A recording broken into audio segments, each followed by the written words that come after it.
So again, this morning, I would like to bring together first, we'll do a couple of minutes of metta, but I wanted to first say sometimes, I know one of the pieces for me is, and it's about surrender somewhat to, I think of the Buddha,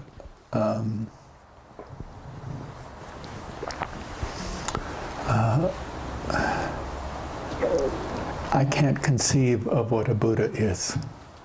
So it's actually, I like to think of it as somehow the human potential of the big, just the big. And the big is beyond really intellectual, conceptual,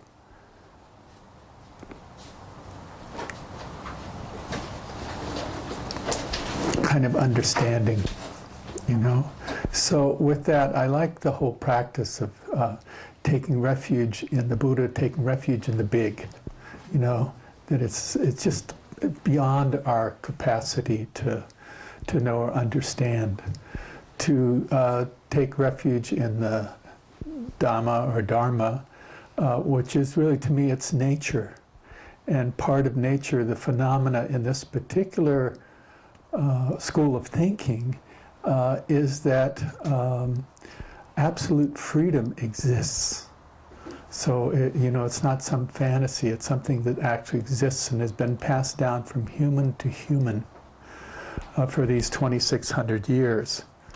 And so you can take, I like taking, because really what it is that when we take refuge in Dharma, we take refuge in our ability to see the complexity of the natural universe, and that there's actually, which is, destined in so many things that, planets arise, they're there for a while, and they pass away.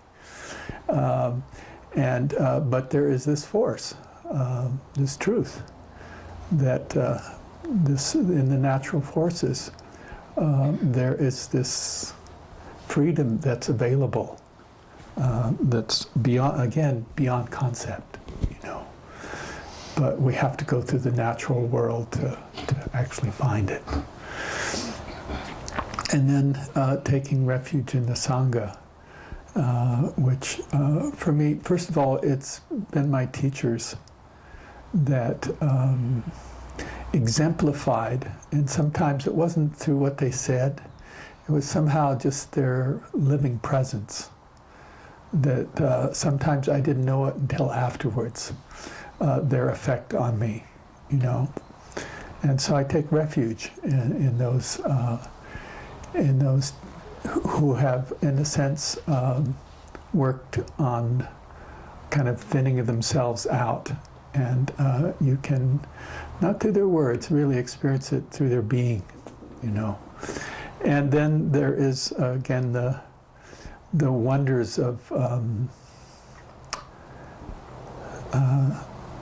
it's the example. It's not because all people, their minds can be any which way they want, but the kind of monastic tradition is there, it is as simple as this. It's their robes, and the rules, the 229 rules that they adhere to somewhat. And or the 350 for the nuns, and it's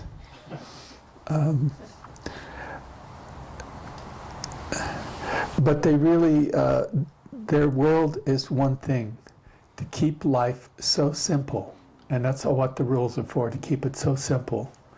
And yet, I know these Thai ajahns that have like 4 cell phones, so, it's kind of, if we can't get it one way, get it another, And then there's us, and first of all, just the community here. There is an intention, and the intention ultimately is to learn this, or to be able to have an inkling of what freedom is, and that there is a direct path to it. So this, taking refuge is an important part to me. Many people that, in the morning they may light some incense and just, take refuge in the Buddha, the Dharma, and the Sangha as you see how you experience it. And then also, for me, there's a bit of metta right at the beginning, simply because, sometimes if I don't, oh boy, such a crazy mind, It suddenly, some story that's going on in my life right away, I jump right on it, and I'm supposed to be doing the breath or the body or just watching all the reactions or whatever. And, it's so compelling. But if I do a little metta, then I'm not so interested. It's like, okay, no, it's okay. I don't have to jump on that. I don't have to jump on anything. I can just kind of sit, because ultimately, this is fundamentally the word shikantaza in the Soto Zen school of just sitting, you can have a few tools in your box of how to kind of work with yourself, which are very helpful. They have been so important to me. And yet at the same time, ultimately, there isn't really a practice. There's just kind of sitting there without getting in trouble.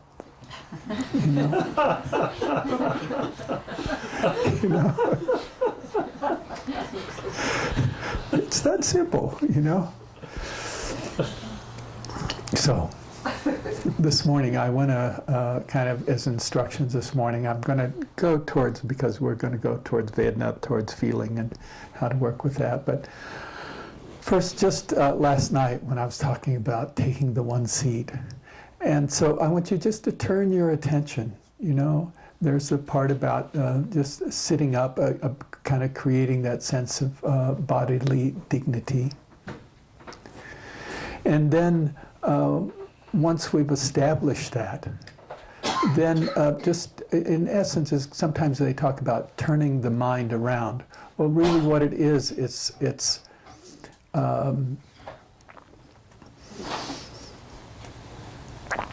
releasing the sense doors. So we're not, you may be hearing, but don't put so much emphasis on it. Really turn your attention around and let it rest in the center, And sometimes I call it the centerless center, because it's not really a center, But it's turning the mind around on itself. So it's not looking out, it's not going to past or future, and it really is looking at what's here, and having those sense doors, not emphasized, but also not.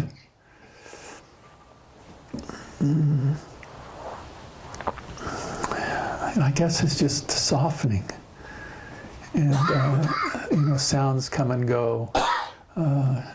Even if you keep your eyes open, things move and sights come and go. Taste, smells, body sensations obviously come and go. And thoughts obviously come and go. But the main practice here is go.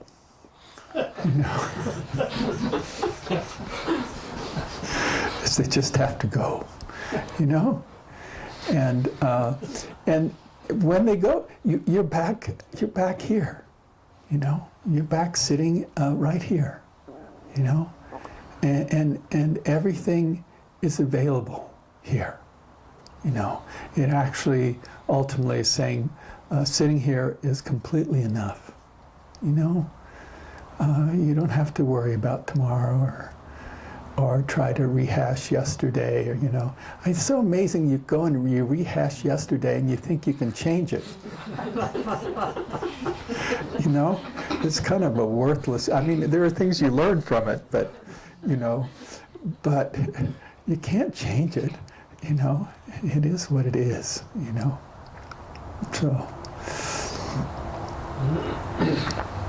So you sit, you know, and things come and things go. And consciousness itself dances from one sense door to another, you know. There's no rhyme or reason, you know, it's just what it does. You know, the description in the kind of Tibetan things is a monkey jumping from tree to tree, and it's consciousness jumping from one of the senses or the mind. You know, it's constantly moving from one thing to another, you know?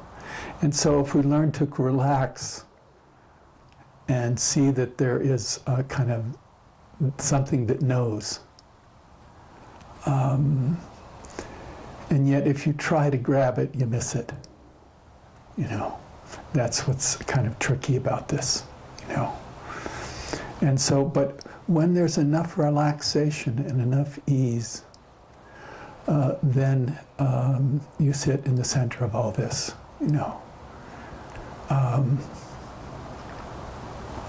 With this thing that has never changed, you know, it's always been there the same way.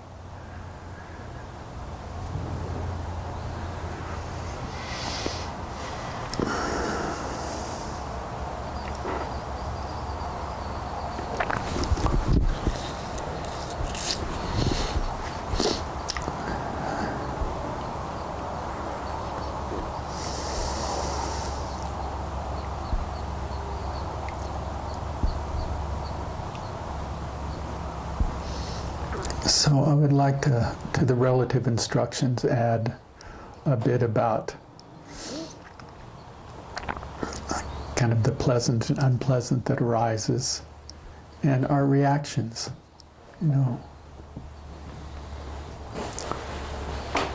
And the practice is not to deny them, it's simply to know them for what they are, you know.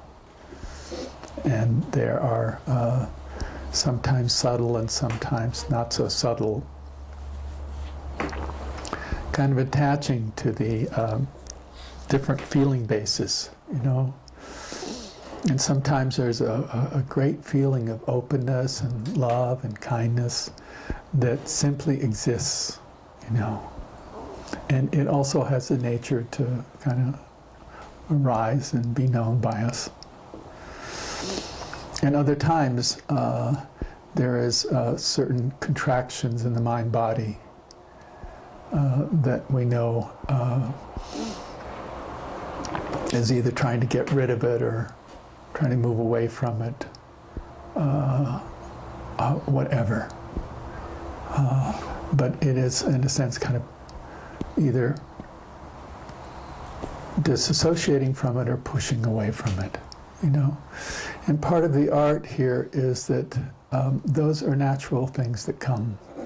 The idea, especially for the aversive things, is not to get a can of gasoline and pour it on it. You know, it has one great tendency. It you know, when something in your memory comes up about someone who done you wrong or something, you know, and whew, you can go off, you know. So keep the gasoline, you know, away from the spark or the flame, you know. But it's also your ability to kind of feel your way through it, you know. And sometimes it's just, oh, I'm sad, or sometimes, you know, we're a pretty anxious culture. So, you know, which is really, in a sense, is kind of dripping, it's really dripping fear into the system, you know, and most of it just fear of the unknown, the future. And these practices are really this ability first to just note how that feels in the body, and that with a really a steady sense of mindfulness, it has a tendency to dissipate, you know.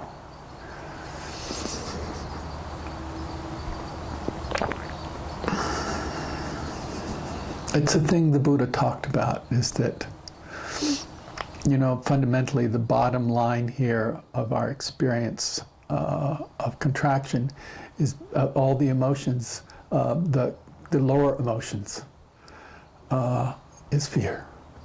You know, as we're kind of scaredy cats, you know, and that this is the great antidote to that fear, you know.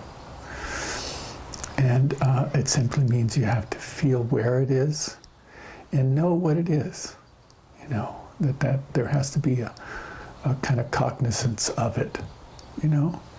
And then when we know something, then it sort of is out of the unknown and recognized as simply a feeling or an emotion. And that in its nature, when you're with it, it has a tendency to arise, but it also has a tendency to pass away, you know. And I know, you know, I love the bumper sticker, Dharma, not drama, you know. So, you know. Anyway, you get the idea. So, not avoidant and not indulgent. This middle way.